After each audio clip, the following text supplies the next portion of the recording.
take a few minutes to tell you a little bit about our course requirements, and then take you through the organization of our course in Canvas. So let's start with a little bit of information about our course. I'm your instructor, Lindsay Connor. Our grading is collaboration 10%, participation 10%, tests and quizzes are 10%, presentations are 70%. This includes the 4 required presentation videos. So in looking at this grading, I want you to keep in mind that in order to pass this course, you must submit all 4 presentation videos, and you must submit those successfully, meaning you submit them on time, you don't have any penalties for late work, you make sure to read the assignment requirements carefully and follow those assignment requirements. So our course structure, every Sunday, I will send out an announcement about what we have going on that week. It will include assignments that will be due that Monday. So for the most part, assignments are due on Monday of the following week. So in our course announcements, the top thing that I'll have there is what was due that Monday, just to remind you. Then I'll have the information to review for that week, and then what assignments are due the following Monday. I'll show you an example of this in this video. The course outline details expectations each week for the semester. The course outline is tentative. It's possible that there may be changes, but I can assure you I will communicate any changes clearly, and any changes, unless there's some sort of extraneous thing that happens, will always help you and not hurt you, meaning I may push a date back, but unless I'm required to by the college for some reason, I'll never move a date up. It's the student's responsibility to look ahead and prepare for upcoming assignments. When I show you the course outline, you'll see that the beginning of the course, we have several weeks where there's a lot of information we cover and there aren't any presentations due yet. Many students complain, and I understand the complaint, that at the end of the semester, it feels like you're doing a lot of presentations. And it's because you are. It's because the assignments are due close together toward the end of the semester. The reason being is there's a lot of information you have to cover for you to understand what to do in that very first speech. So we can't start right off the bat with a presentation, because you have to know a lot of information before you do that first presentation. So the 4 presentations are staggered as much as possible, but the last few weeks of class, you will notice you have 2 presentations close together. Now, what I will say is I've spread it out where you have a presentation that doesn't require works cited. It's more about you. Then you have a research-based presentation. Then you have another one that's about you that doesn't require research and a works cited. And then the final one is research-based and works cited. So while they are close together, the amount of time that it takes to prepare each one is different. And I do try to trade it out so that you have an easier and then a more difficult speech, and then back to an easier and more difficult, if that makes sense. Late work, all work is due on the date assigned in order to receive full credit. I detail the late work policy in the syllabus. There's a 24-hour grace period for all assignments. The reason I do that is primarily for the presentation videos. Sometimes there's technological things that are just out of your control. I've received too many emails from students in the middle of the night because they're up all night because their internet doesn't work. I don't want anyone to do that. I don't want that to happen. So do know that you'll always have a 24-hour grace period before I count an assignment with a late penalty. But beyond the 24-hour grace period, there's a point for each day an assignment is late. So please make sure that you stay on top of due dates. I have students that don't do the assignments, the presentations, until the deadline to submit late work.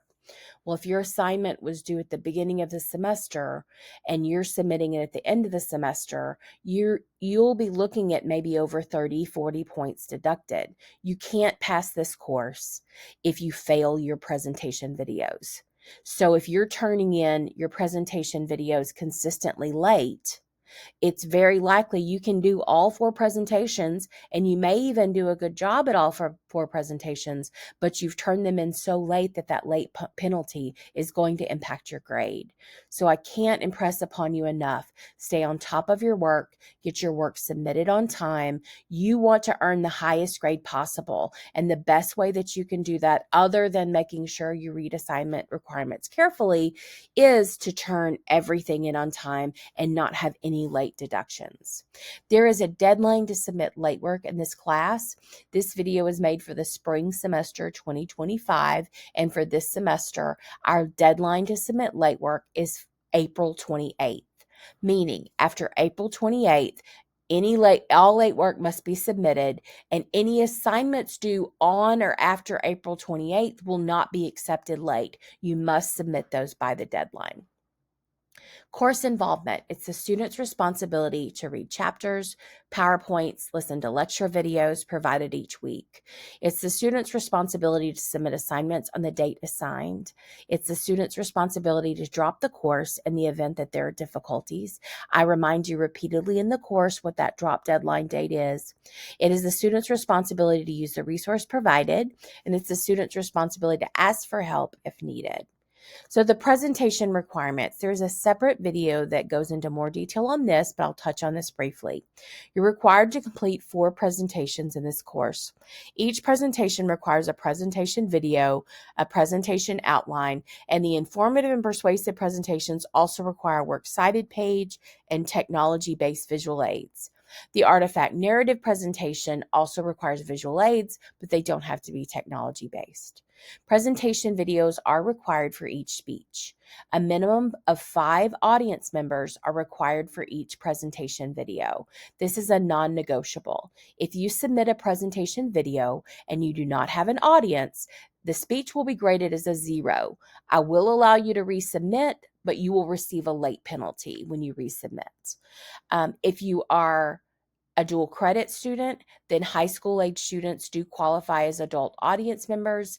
If you aren't a dual credit student, then adult or teenage age to up audience members are required. Children are not allowed. They're allowed to be audience members, but they don't count as one of your 5 audience members. If necessary, you are allowed to use a virtual, a Zoom, a FaceTime audience, and that's if it's absolutely necessary. Each requirement of a presentation must be submitted for the presentation to be graded. So you can't submit a presentation video without the outline. If you submit the outline and works cited, but you don't submit the video, then you're going to receive a 0 for those grades. Now I'd like to show you our course in Canvas to kind of give you an idea of what it looks like and how it's set up. So every time you land, you're going to land on this homepage. And on the homepage, you'll see that you have my contact information. I will say the very best way and easiest way to contact me is through messaging through Canvas. Here is my Navarra College email. I'll tell you the issues that I've had with this is sometimes if students that are dual credit are attempting to email me through their ISD or their school district email instead of their Navarra email, there are some school districts that it's not going through. So it's the easiest to message me through Canvas to ensure that I receive your email. If you email me and I don't respond within 24 hours, the odds are it didn't go through and I didn't receive it, because I do check my email all day throughout the day as much as possible, and I email fairly quickly. So if you're not getting responses, then that means there's something wrong with your email, that it's not coming through, or frequently people don't spell my name correctly. But to avoid all that, emailing me through the Canvas inbox is the easiest thing to do. I also have my cell phone here in case of emergencies, in case there's any issues that you need to text a question. Just let me know who you are and let me know what college you attend. I teach at more than one college, and so just that way I know what I'm trying to respond to. Below that are important course links. There's a link to our syllabus. That's a downloadable syllabus, our course outline, the grade book, textbook, presentation information, and modules. So let's quickly look at the syllabus. So our course syllabus. This is where you're going to find our course requirements. And a lot of times, if you do ask me questions about what is the late policy, what is this or that, I'm going to refer you back to the syllabus so that you can find the answers that you need. So we are required to have your Cengage MindTap textbook. This is online access to a textbook and MindTap. This is paid for when you pay for your course. So at the beginning of the semester, you'll need to set up your account to make sure you have the ebook and MindTap access. This gives you assignment information, what are presentation informations. It tells you about presentation video requirements. It tells you what's required regarding documenting your audience in the video. Your audience members must be attentive. They can't have their headphones on or earbuds. It talks about if you submit a video without an audience, that'll be a 0. If you make an attempt at an audience that isn't real, that will be a 0 and you will not be allowed to redo that. You may question, what? But believe me, I've seen everything. Presentation videos in which you cover up the face, any of those blindfold your audience. And again, I've seen it all. You won't be allowed to redo those, and those will be graded as a 0. The audience requirement is a non-negotiable. Again, you have the Zoom or FaceTime option if necessary. Remember that presentations are not a one-part activity. You must do the outline, works cited if that's required, and the video. So make sure to submit all parts. It talks about visual aids, all the details that you need. Below, it talks about your presentation videos. You must be facing the camera and the audience. You must be standing. If there's a medical reason why you cannot stand in your video, you need to let me know that ahead of time. But if you submit a video and you're sitting, you're going to be required to redo that. And it'll be graded as a 0, and you'll have a late penalty when you redo. Your video must be complete. It must not be edited. I must be able to see you clearly, so make sure you have effective, efficient lighting. I must be able to hear you throughout. There must be evidence of an audience. All of these things are things you need to make sure to pay attention to. Pay attention to your filming environment. I have a lot of issues with dual credit students filming in the hallway, in the cafeteria, in loud classrooms. We need to make sure that I can hear you clearly. Make sure you have good acoustics. If there are students or other people around talking, that's not an acceptable place to film. So you will be required to redo videos that do not meet these minimum requirements. And when you resubmit, a late penalty will be incurred. This talks about plagiarism and how the Turnitin plagiarism checker checks all of your outlines that are submitted. There's more information about your presentation videos. Again, this is going to talk to you about the late policy, about the grace period of 24 hours, 1 point deducted for each day late. All of that information is going to be in your syllabus. And then if you scroll to the very bottom, there's also the course outline is there also. So let's go back to the homepage and let's look at modules. And the module page is a page that you're going to land on most of the time. So at the top of the module page, you have course information about myself. You have the link to the syllabus, which I've downloaded. Some students that have Mac computers are unable to access the course syllabus on the side navigation. So I've downloaded a copy. Here's the course outline, textbook information. When your book is linked, it will be located here. And then these are instructions on how to set up your Cengage MindTap textbooks.